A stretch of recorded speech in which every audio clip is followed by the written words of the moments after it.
नमस्कार, मैं हूं डॉक्टर अन्नपूर्णा से और आज हम बात करेंगे रिमोट सेंसिंग और जीआईएस के बारे में। रिमोट सेंसिंग और जीआईएस स्टूडेंट्स को अक्सर एक मुश्किल टॉपिक लगता है, लेकिन है नहीं। इसको सबसे आसानी से समझते हैं। रिमोट सेंसिंग का मतलब होता है, रिमोट मतलब दूर, और सेंसिंग का मतलब होता है पता लगाना। तो दूर से किसी भी वस्तु या गतिविधि के बारे में पता लगाना, यही रिमोट सेंसिंग। और सबसे अच्छा रिमोट सेंसिंग डिवाइस जो भगवान ने, परमात्मा ने बनाया, वो है हमारी आंख। हम बिना किसी चीज को छुए, उसे टेस्ट किए या उसे स्मेल किए या इवन उसे सुने, सिर्फ आंखों से देख के उसके बारे में पता लगा सकते हैं। So eyes are a natural remote sensing device and it's a very easy topic. Let's discuss it in detail and let me share my screen.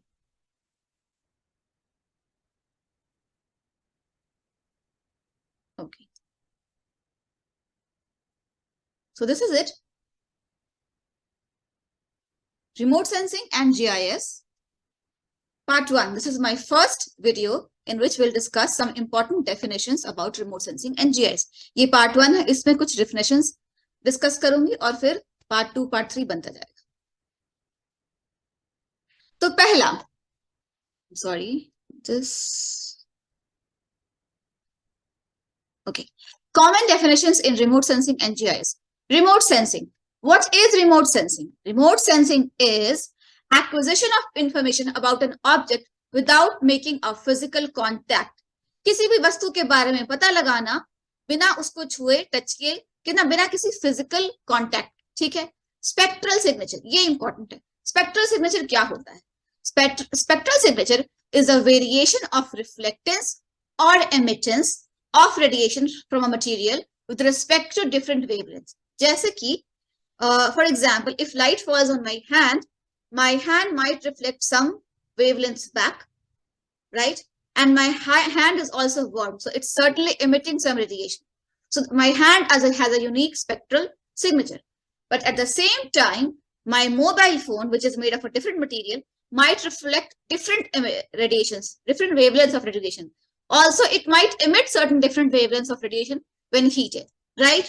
So this has a different spectral signature and my hand has a different spectral signature. This is what I wanted to explain. कि हर वस्तु पे जब रोशनी या radiation पड़ता है तो उसका कुछ हिस्सा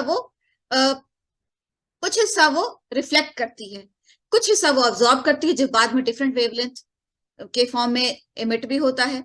तो ये वस्तु से वस्तु पे फर्क हो जाता है और यही उस वस्तु का यूनिक स्पेक्ट्रल सिग्नेचर है। Differences among spectral signatures are used to help classify remotely sensed images into classes of landscape features, since the spectral signature of light features have similar shapes. And just like I said, spectral signatures of similar objects will have similar shapes, similar color, and this is by identifying the spectral signature of any object or landform. The satellite photo camera is able to sense the kind of landform that it is. तो spectral signature ये होता है, अलग अलग वस्तु का, अलग अलग मिट्टी का, रेत का, पानी का स्पेक्ट्रल सिग्नेचर अलग अलग होगा और उससे सैटेलाइट पता करती है कि यहाँ पे पानी है या मिट्टी है या रेत है या क्या है। ठीक है। तो ये मैं आसान भाषा में समझा रही हूँ। डेफिनेशन तो आप यहाँ से रट सकते हैं, लेकिन जो मैं कह रही हूँ उसको समझने पर जोर दीजिए। Electromagnetic radiation. Electromagnetic waves or electromagnetic radiations are waves that are created as a result of vibration of a charged particle in an electric field and a magnetic field. It includes radio waves, microwaves, infrared, ultraviolet, X-rays, and gamma rays. And all these waves together make up the electromagnetic spectrum. They can travel in vacuum. तो electromagnetic waves तब produce होते हैं जब कोई charge particle या एक electric या magnetic field के बीच में घूमता है। और ये वेव्स किस तरह के होते हैं? इंफ्रारेड हो सकते हैं, माइक्रोवेव हो सकते हैं, लाइट वेव्स हो सकते हैं, गामा रेज हो सकते हैं, ये सब कुछ होते हैं। और ये सारे तरह के वेव से एक इलेक्ट्रोमैग्नेटिक स्पेक्ट्रम बनता है। इन वेव्स की खासियत ये होती है कि ये वैक्यूम में ट्रैवल कर सकते हैं। जैसे सूरज से धरती के बीच में वैक्यूम है, पर उससे इलेक्ट्रोमैग्नेटिक रेडिएशन धरती पे आता है। तो यही इलेक्ट्रोमैग्नेटिक वेव्स है। Satellites क्या होते हैं? An artificial body placed in an orbit around the Earth or Moon or another planet in order to collect information और for communication is called a satellite. तो या तो नेचुरल है चंद्रमा की तरह, या आर्टिफिशियल है जिसको हमने रॉकेट से ऑर्बिट में भेजा है। तो ऐसा कोई भी कोई भी वस्तु नेचुरल या आर्टिफिशियल जो अर्थ के, चंद्रमा के या किसी और ग्रह जैसे मंगल के इर्द गिर्द घूमती है और उसके बारे में इंफॉर्मेशन, उसके बारे में जानकारी इकट्ठा करती है, वही सैटेलाइट होता है। जो भी एक फिक्स ऑर्बिट में किसी और के इर्द गिर्द घूमेगा वो सैटेलाइट होगा उसका। GIS, very interesting topic. Geographic Information System is the full form of GIS. GIS is a software that creates, manages, analyzes, and maps all types of data. GIS connects data to a map, integrating location data with all types of descriptive information. For example, size, shape, color, number, etc.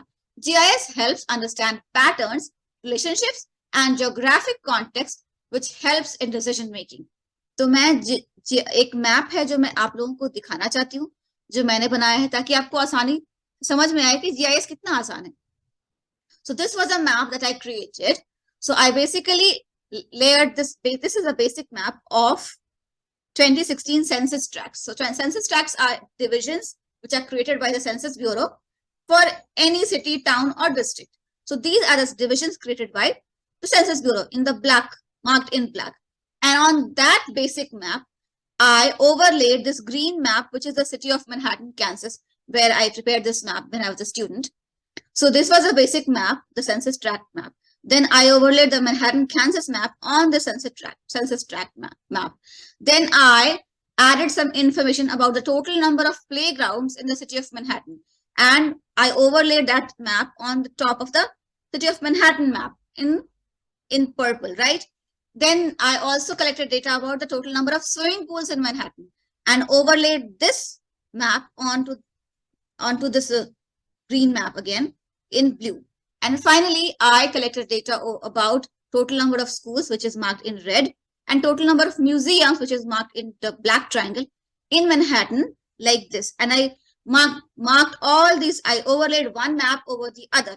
So the basic map was census tract map, then the city of Manhattan map, and then I overlaid playground map on top. I overlaid swimming pool maps on top. I overlaid the museum information map on top. And finally, I overlaid the schools map on top. So if you can look up close, sorry. This one map has information about where in the city are all the schools, museums, swimming pools, playgrounds located, and where in the census tract, like where in the demarcation of by the Census Bureau is the city itself located. So this is what GIS does. It's a software where you connect one map with, overlay one map onto another, and you can describe any number of information about a place on that map. I could have even overlaid population density on that. I could have even overlaid a road map, like where all the roads and streets and houses go. तो ये एक map है, census tract का map है, basic map जो काले line से आपको दिख रहा है. उसके ऊपर मैंने ये शहर का मैप डाला, ओवरले किया. उसके ऊपर मैंने ये प्लेग्राउंड कहाँ कौन से प्लेग्राउंड है वो ओवरले किया. फिर स्विमिंग पूल्स को मैंने ओवरले किया, और ये सारे मैप्स को एक के ऊपर एक मैंने तह लगा दिया. और इस तरह से तह लगाई जाती है कि सारा इंफॉर्मेशन विजिबल. तो तह लगाने का भी एक प्रोसेस होता है और एक पैटर्न होता है, ताकि एक ही नक्शे पे उसके बारे में कहाँ स्कूल लोकेटेड है, कहाँ म्यूजियम है, कहाँ स्विमिंग पूल है, कहाँ प्लेग्राउंड है.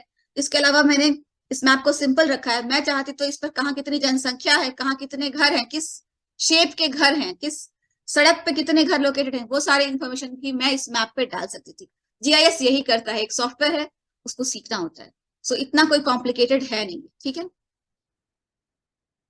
So now you know about the GIS, right? Radar. Radar का full form होता है Radio Detection and Ranging. The full form of radar is Radio Detection and Ranging. It is a detection system that uses radio waves to determine the distance, angle, and radial velocity of objects relative to a site. It can be used to detect aircrafts, ships, spacecrafts, guided missiles, motor vehicles, weather formations, and terrain. So this technology is usually used in, it's most commonly used in wars, but it is used for non-war purposes also. तो radar होता है radio detection and ranging. ये एक detection system है, और उसका part होता है, एक एंटीना होता है, एक मॉनिटर होता है, एक कंप्यूटर होता है, सुपर कंप्यूटर, जो कि किसी किसी बिल्डिंग में लोकेटेड होता है, और होता यह है कि रेडिएशन भेजी जाती है इर्द गिर्द सब तरफ, रेडार से रेडिएशन सब तरफ भेजी जाती है, और वो रेडिएशन जहां जहां जिस चीज से टकरा के वापस आएगी, तो जैसा कि मैंने स्पेक्ट्रल सिग्नेचर में बताया कि अलग अलग चीज के रेडिएशन का अलग अलग ऑब्जेक्ट्स अलग अलग तरह से रेडिएशन इमिट और रिलीज करते हैं और रिफ्लेक्ट करते हैं, तो फिर वो स्पेक्ट्रल सिग्नेचर के आधार पे वो डिटेक्ट कर लेगा रेडार कि ये वेव यहाँ से टकरा के आई, तो इसका मतलब है कि वो ये चीज है, और ये जो जैसे कोई एयरक्राफ्ट है उससे टकरा कर रेडिएशन आई, तो अच्छा वो इतनी दूरी पे है, उसका रेडियल वेलोसिटी ये है, उसका एंगल हमारे इस मॉनिटर से इस एंगल पे आ रहा है कि इस एंगल पे आ रहा है, तो ये सब कुछ बेसिकली ऐसा, तो ये सारा खेल रेडिएशन का है। इसका फुल फॉर्म होता है radio detection and ranging, and it is a system जो कि रेडियो वेव्स से डिटरमाइन कर लेता है किसी भी चीज की दूरी का, शेप का, एंगल का और उसकी वेलोसिटी का, कि वो इस पर्टिकुलर स्थान से जहां से रेडिएशन भेजा जा रहा है कितनी दूरी पर स्थित है। ठीक है, आई होप आप ये भी समझ गए होंगे। Common definitions in remote sensing and GIS में अब है आईआरएस प्रोग्राम। ये बहुत इंपॉर्टेंट है क्योंकि हम इंडियंस हैं और यूजीसी नेट में ये सवाल पूछा जा सकता है इसके बारे में। आईआरएस प्रोग्राम क्या होता है? Indian remote sensing programme. It was developed with the idea of applying space technologies for the benefit of humankind and the development of the country, our country, India. The program involves the development of three principal capacities. First, to design and build and launch satellites to a sun-synchronous orbit.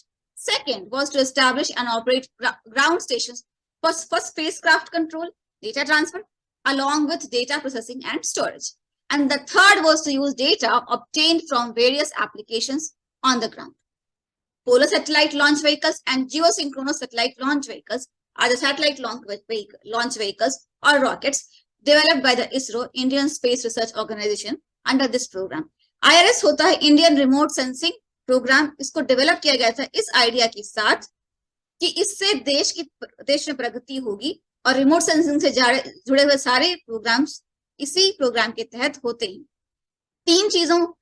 तीन लक्ष्य इसके आधार पर इसमें रखे गए थे। पहला था कि satellites to launch satellites to the first was to design, build and launch satellites to a sun-synchronous orbit, कि हम अपने ही देश में अपना खुद का सैटेलाइट डिजाइन भी करेंगे और लॉन्च भी करेंगे सन-सिंक्रोनस ऑर्बिट में।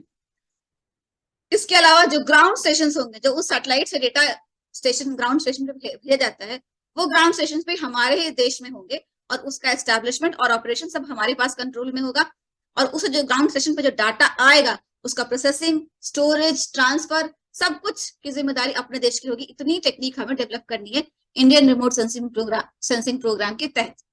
तीसरा था कि जो डेटा आएगा हमारे पास, हमने रॉकेट भी आसमान में भेज दिया, हमने सैटेलाइट भी लॉन्च कर दिए, हमको डेटा भी मिल गया, और उस डेटा को अलग अलग तरह से इस्तेमाल करने की जो एक्सपर्टीज है वो भी हम अपने देश में डेवलप करेंगे। यही इंडियन रिमोट सेंसिंग प्रोग्राम का लक्ष्य था।